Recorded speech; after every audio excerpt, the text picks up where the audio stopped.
It is, as we would know or suspect, not a surprise that at some point our beloved Rod is going to find another chapter, another place to take the show. And he'll always be Rod. He'll always be Rod Phillips. He'll always be Rockin' Rod and Railtown Rod and all those great names. But he'll be our Rod forever. And I don't think there's any surprise that hockey fans, Oiler fans, think of Rod in so many different ways and so many different occasions.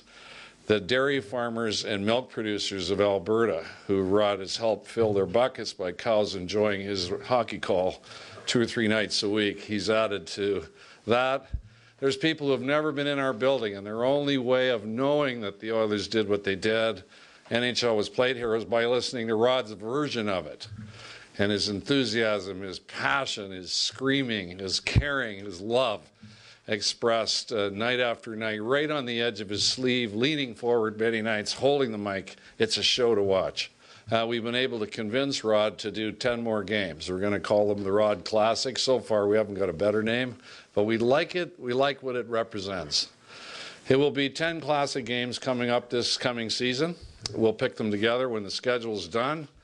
Rod's going to call the game, and we're going to bring special guests to the play-by-play booth with him when we're in Los Angeles. He's going to talk about the miracle on Manchester, as ugly as it was. And we know that Wayne lives nearby and a number of other ex-Oilers. We're going to do the same in Montreal and the same in Dallas and. We're going to record them, put the portions of it on DVD, and provide it to all of our fans, as many as we can find, all of our season ticket holders, of course. And that'll be a Rod Classic, because I don't think ever in the history of a hockey or a sport fan will you find another rendition of Rod, of a person calling a game play-by-play and make it so important, so compelling, so engaging, and so exciting. For all the players and everybody who's ever worked in the organization, they all realize that no one cared more about the Oilers than Rod. No one wanted the Oilers to win more than Rod. And he carried the wins and losses on his, pretty out front, and it was pretty obvious. But he was our biggest backer, regardless if at times he was a little bit hard on us. In the old days, when satellite television first came on and the games would be simulcast down in the dressing room because the coaches would be videotaping the rooms, Rod would describe the play while the play was on so eloquently and so favorably for the hockey team. And the minute it went to commercial, he'd be saying to Morley or to Semenk, "These friggin' guys suck."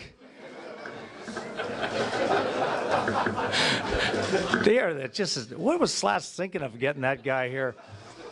And of course, unbeknownst to Rod, that the coaches would be looking at this, so occasionally they'd just flash a piece of it to the players, so it kept Rod in good position. But on behalf of all, as I say, the players and coaches, trainers, managers, we want to wish you all the best. And it's in a lot of respects, it's a very sad day, but we know next year will be exciting. We'll look forward to that, and you'll be an Oiler forever, and an Oiler in everybody's heart. So thank you, Rod, and we look forward to hearing you speak.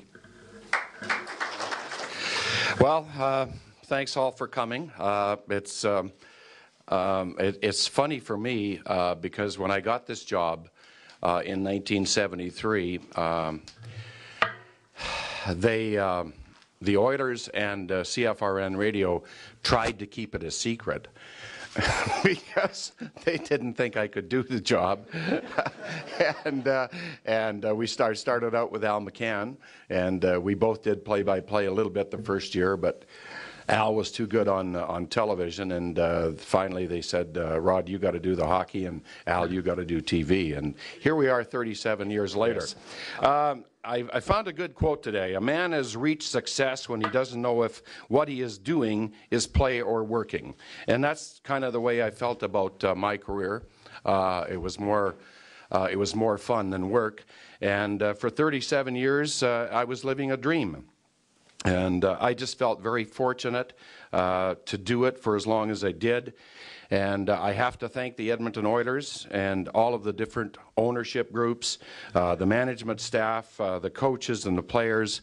I can look back over 37 years and there might be 2 or 3 guys that I really didn't care for in all the years that I've been involved with broadcasting hockey games. So I have to thank the Oilers very much.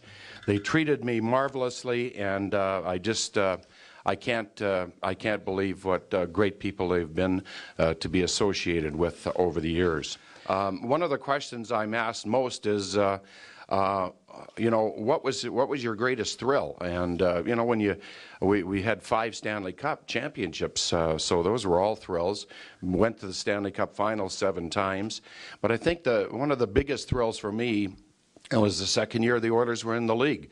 In 81-82, they played the Montreal Canadiens in a best-of-5 preliminary playoff round.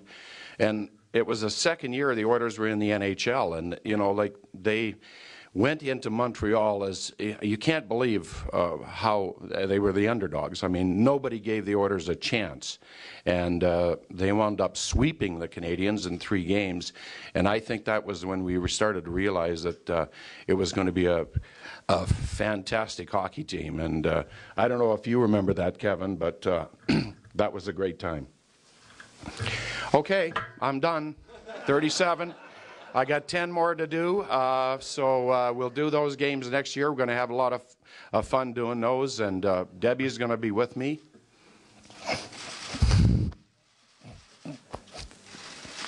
That's it.